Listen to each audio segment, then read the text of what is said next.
15ই March সাবেক প্রধানমন্ত্রী জননেত্রী শেখ হাসিনা দেশে ফিরছেন বীরের বেশে। সব জায়গাতেই খবরটা বর্তমানে আছে। সুতরাং যারা আওয়ামী লীগের সমর্থক যারা আছেন তারা রেডি হয়ে যাবেন। আপনারা প্রধানমন্ত্রী ফিরতেছেন, ফিরেই উনি ডক্টর ইউনূসকে ফেলে দিয়ে সাথে সাথে দায়িত্ব নিয়ে নেবেন, রাষ্ট্রের ভিতরে মানে ক্ষমতা নিয়ে নেবেন, আবার প্রধানমন্ত্রিত্ব ফিরে উনি যাবেন আর কি। আগামী 15ই মার্চ কি ঘটতে যাচ্ছে, লাকিদের গোপন প্ল্যান কি? আজকে 13 তারিখ, আগামীকালকে 14 আর পরের দিন 15ই মার্চ বাংলাদেশে ফিরছেন শেখ হাসিনা, অথবা বাংলাদেশে তিনি অবস্থান করছেন। তারপর তিনি ডক্টর ইউনূসকে হটিয়ে দিবেন, ক্ষমতা গ্রহণ করবেন, আর সারা বিশ্ব তাকে অভিবাদন জানাবে। আমাদের বাংলাদেশের বর্তমান সাধারণ জনগণ এবং সাধারণ যে শিক্ষার্থীরা আছে তারা সবাই বর্তমান এই ডক্টর ইউনূসের এবং আইনমন্ত্রী আছে না আসিফ নজরুল, এই দুইটা ব্যক্তির পদত্যাগ চাচ্ছে। আওয়ামী লীগ ফিরে আসবে, আমি মনে করি এই দেশে আওয়ামী লীগ ফিরে আসবে, কারণ আওয়ামী লীগ একটা বিরাট দল। আওয়ামী লীগের শিকড় অনেক গভীরে, সারা দেশে আওয়ামী লীগের নেতাকর্মী আছে, এবং আওয়ামী লীগের যদি নতুন নেতৃত্বের মাধ্যমে আওয়ামী লীগ আসে, আওয়ামী লীগ আবার ভালো করবে। আওয়ামী লীগের নেতাকর্মীরা এখন সব ভয় ডরকে পিছনে ফেলে ঘুরে দাঁড়াতে শুরু করেছে। তারা বাউন্স ব্যাক করতে এখন শিখে গিয়েছে। ইউনূস বাহিনী আর সহ্য করব না আমরা তোমাদের নির্যাতন। এবার তোমাদের নির্যাতনের বিরুদ্ধে আমরা আওয়ামী লীগ, ছাত্রলীগ ও যুবলীগের কর্মীরা রুখে দাঁড়াবো। আমেরিকার প্রধান নিরাপত্তা উপদেষ্টা তুলসী গ্যাবার্ড তিনি আসছেন দক্ষিণ এশীয় অঞ্চলে সফরে। কয়েকদিনের মধ্যেই শোনা যাচ্ছে ডোনাল্ড ট্রাম্পও আসছেন ভারতে। এই দুজনের সফরকে কেন্দ্র করে বাংলাদেশের রাজনৈতিক ভবিষ্যৎ কি হবে সেটা নিয়ে এরই মাঝে আলোচনা শুরু হয়েছে। আসসালামু আলাইকুম দর্শক, বর্তমান সময়ের রাজনৈতিক পরিস্থিতি বা প্রেক্ষাপটকে বিশ্লেষণ করে আপনাদের সামনে বেশ কিছু গুরুত্বপূর্ণ ভিডিও ফুটেজ নিয়ে হাজির হয়েছি। এমনকি দর্শক, আমি আশা করছি আপনারা সেটা ভিডিও শুরুটা দেখেই বুঝতে পেরেছেন। তাই বলবো দর্শক, যারা ভিডিওটি অন করেছেন তারা অবশ্যই নিউজটি না টেনে সম্পূর্ণ মনোযোগ সহকারে দেখবেন, তাহলেই মূল বিষয়গুলো বা আসল তথ্যগুলো জানতে বা বুঝতে পারবেন। তো প্রিয় দর্শক, আমি আর বেশি কথা বাড়াবো না। আমি ভিডিও শুরুতেই আপনাদের যে ভিডিওগুলোর অংশ বিশেষ দেখিয়ে শুরু করেছিলাম সেই ভিডিওগুলোর বিস্তারিত আলোচনা দেখাবো। তবে তার আগে বলি, যারা এখনো চ্যানেলটি সাবস্ক্রাইব করেননি সকলে চ্যানেলটি সাবস্ক্রাইব করে পাশে থাকা বেল আইকনটি বাজিয়ে দিবেন। আর যারা ইতিমধ্যে সাবস্ক্রাইব করে রেখেছেন তাদের সকলকে অসংখ্য ধন্যবাদ। তো চলুন একটি লাইক দিয়ে আমরা ধারাবাহিকভাবে সবগুলো ভিডিওর বিস্তারিত আলোচনা দেখে আসি। আমাদের বাংলাদেশের বর্তমান সাধারণ জনগণ এবং সাধারণ যে শিক্ষার্থীরা আছে তারা সবাই বর্তমান এই ডক্টর ইউনূসের এবং আপনার আরেকটা গাইবি আইনমন্ত্রী আছে না আসিফ নজরুল, এই দুইটা ব্যক্তির পদত্যাগ চাচ্ছে। কেন চাচ্ছে? কারণ বাংলাদেশে আপনার এই অন্তর্বর্তীকালে সরকারের তারা কিন্তু বলছে যে এখন তোমরা স্বাধীন, অতএব এখন বাংলাদেশে কোনো অরাজকতা হবে না, এখন বাংলাদেশে কেউ আপনার কি বলে হত্যা শিকার হবে না, কেউ ধর্ষণের শিকার হবে না, সবাই কথা বলার বাক স্বাধীনতা পাবে, সবাই তার নিজের জীবনের নিরাপত্তা যেমনটা পেত আপনার কোনো সরকারি কর্মকর্তার পরিবার, ঠিক তেমন ভাবে বাংলাদেশের প্রতিটি সাধারণ জনগণকে দেওয়া হবে এই নিরাপত্তা। তাহলে আজকের এই নিরাপত্তাটা কোথায়? অন্যদিকে এই আপনার ডক্টর ইউনূসের পদত্যাগের জন্য সবাই কি মশাল মিছিল করেছে, বা ইউনূস চমৎকার, এই তোমাদের মানে আইন আর কি, হোয়াট এ স্লোগান। যাই হোক, এখন বাংলাদেশের সাধারণ জনগণ এই ডক্টর ইউনূসের প্রতি চরম ভাবে মনে করেন ক্ষিপ্ত। মানুষ যখন বুড়া হয় মানুষ মনে করেন বাচ্চা পোলাবান হয়ে যায়। ডক্টর ইউনূস, আপনি বর্তমান এই বাচ্চা পোলাবানদের নিয়েই বর্তমান দেশটা চালাচ্ছেন, তাই না? আর আপনার পদত্যাগের জন্য আজকে যারা নাকি কিংবা জুলাই মাসে আগস্ট মাসে যারা নাকি জীবন দিছে, যারা নাকি পুলিশের সামনে এভাবে আপনার দুইটা হাত মিলে দাঁড়াইছে, আজকে তারাই মশাল মিছিল করে আপনার পদত্যাগের জন্য। তাহলে আপনি এখন পর্যন্ত বসে আছেন কোন দুঃখে বলেন তো? হ্যাঁ, কোন দুঃখে আপনি বসে রয়েছেন? সমস্যা কি আপনার? হ্যাঁ, সমস্যা নাই, আপনি আরো বসে থাকেন। আরে শেখ হাসিনাকে তো আপনার কি বলে বাংলাদেশের সেনাবাহিনী নিজ দায়িত্বে হেলিকপ্টার দিয়ে এবং সেনাবাহিনীর প্রাইভেট বিমান দিয়ে শেখ হাসিনাকে যাতে সেফ ভাবে যাইতে পারে সেই মনে করেন পদক্ষেপ নেয়। আর আপনি যাইতে পারবেন তো? বাংলার মানুষ আপনাকে এভাবে যেতে দিবে তো? আর বাংলাদেশের সেনাবাহিনী যেমনটা শেখ হাসিনাকে প্রটোকল দিছে তেমনটা আপনাকে দিবে তো? হ্যাঁ, দিবে? এই সমন্বয়কারী এই সার্জিস হাসনাত সব কটার যদি এই সাধারণ শিক্ষার্থীরা কারা, ওই যে যারা নাকি শেখ হাসিনার পতন ঘটাইছে তারাই আপনাদের হাড্ডি ভাঙবো। যেই সাধারণ জনগণ নাকি আপনার শেখ হাসিনার পতন ঘটাইছে, আজকে ওই জনগণই বলতেছে শেখ হাসিনা তো ভালো ছিল, তাহলে শেখ হাসিনা কেন পতন ঘটাইলাম?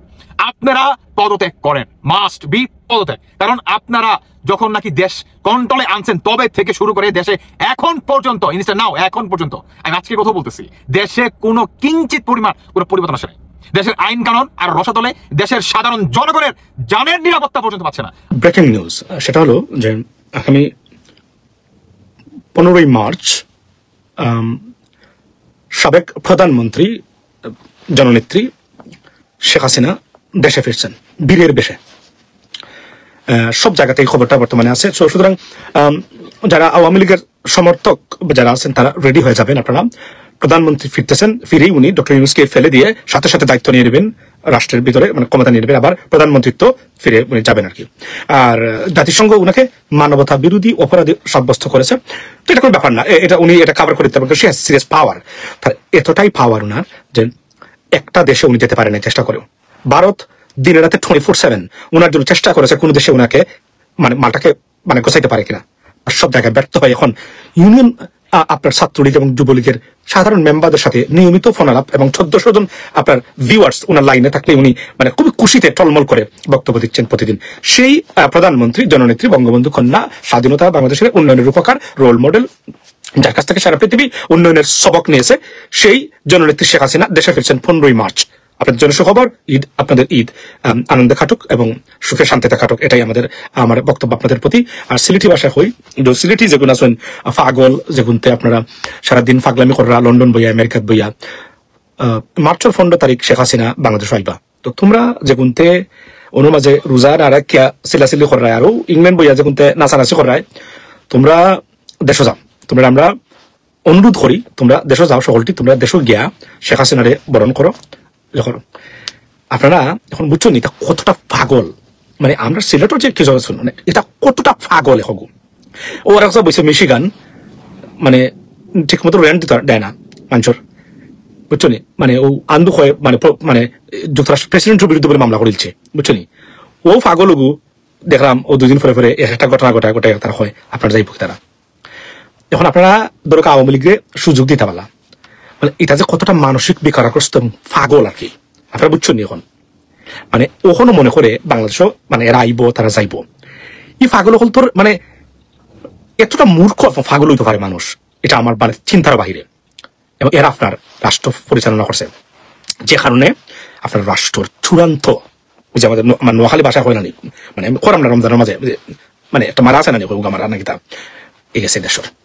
এই পাগল হল দেশের লাগে এখন আর কত বড় বুঝাই গুণ আপনি কল্পনা করুক, যে এখন মনে করে জাতিসংঘ রিপোর্ট দিছে মানবতা বিরোধী অভিযুক্ত করছে শেখ হাসিনারে। Do you understand the meaning of it? It's unprecedented move. It is absolutely, I mean it's a phenomenal, যে জাতিসংঘ একজন ব্যক্তিকে কইছে মানবতা বিরোধী অপরাধে অভিযুক্ত। আইসিসির প্রসিকিউটর বলছে আমারে কইছেন যে জাতিসংঘ এই মহিলাকে আন্তর্জাতিক অপরাধ আদালত দোষী সাব্যস্ত করার লাগে 80% কাম তারা হইয়া দিলেছে। এই মহিলা নাকি বাংলাদেশ আবার এই প্রধানমন্ত্রী হইবা ভাই। অন্ধকার লীগ থেকে এখন আফসোস লীগ, কেন ইমাজিন মানে এরা কতটা মানে মানসিক বেকারগ্রস্ত। এটা যদি তারা দাবি করে যে oh we want our leader I mean back to Bangladesh, we want her return to Bangladesh, I understand it could happen, but আইয়া বলে মানে ডক্টর ইউনূস সরাইয়া বলে লোকগুলো ক্ষমতা নিয়ে নেয় আবার প্রধানমন্ত্রী। যে মহিলা পৃথিবীর একটা দেশও দায়িত্ব পারছে না চেষ্টা করার পরেও, এতটুকু চেষ্টা করার পরে, এবং ভারতের মতো একটা পরাক্রমশালী দেশের 24/7 চেষ্টা করার পরে একটা দেশও গোছাইতে পারছে না, ওই মহিলা বলে বাংলাদেশ আইব। এটা পাগল হল তোরে তুমি কই থাকি রোজার মাঝে লেগে আমার সময়ও নাই তেমন একটা, বুঝছো নি। তো পাগল হল তোরে মানে নতুন কোনো নাম আপনারা দিয়া আর চলো। আর শাহবাগী হল প্রমাণ হয়েছে এটা দেশ জাতির শত্রু। মনে রাখেন যেন শাহবাগী হল তোরে দিয়েও বাংলাদেশের বিচারিক ব্যবস্থা ধ্বংস, রাজনীতি ধ্বংস, সবকিছু ধ্বংস শুরু হয়েছিল শাহবাগী হল তোর আন্দোলন থাকি। সুতরাং এরা কোনোদিনই বাংলাদেশের মানে আপনার বন্ধু হতে পারে না, এরা বাংলাদেশের শত্রু। ফার্স্ট জেনারেশন পর্যন্ত এটা আমরা শত্রু থাকবো, বাংলাদেশের শত্রু থাকবো। এটা প্রোটেস্ট করা এবং সিটিজেন্স পুলিশের সাথে সাথে সিটিজেন্স অ্যারেস্টের অধিকার রাইট দেওয়া হোক সরকারকে আমি আমন্ত্রণ বা অনুরোধ জানাচ্ছি এই মুহূর্তে, যেন মানুষ নিজেদের অ্যারেস্ট করতে পারে। মারা কথা বললাম না, they should be arrested by citizens, normal citizens, কারণ পুলিশের উপর আক্রমণ করে। Imagine that, how dare you, right? So এটা হওয়া উচিত এখন। আর হলো আগে go right now by the way, and ও পাগল কথা কইলাম যে কতটা মানসিক বেকারগ্রস্ত হলে United Nations accused her committing crimes against humanity. এই মহিলা বলে বাংলাদেশ আইব, জাতিসংঘের অধিভুক্ত কোন দেশ তারে মানে রাষ্ট্রপ্রধান হলে জাতিসংঘ মানবটা? তাদের নিজস্ব তদন্ত যা পৃথিবীর কোন দেশে এটাকে অস্বীকার করার, ডিনাই বা রিজেক্ট করতে পারে না, মানে তাদের ইনভেস্টিগেশন রিপোর্টস এবং the way they conducted everything. Can you believe that? এই মহিলা বলে 2 দিন পরে বলে আবার আপনার বাংলাদেশ আইব।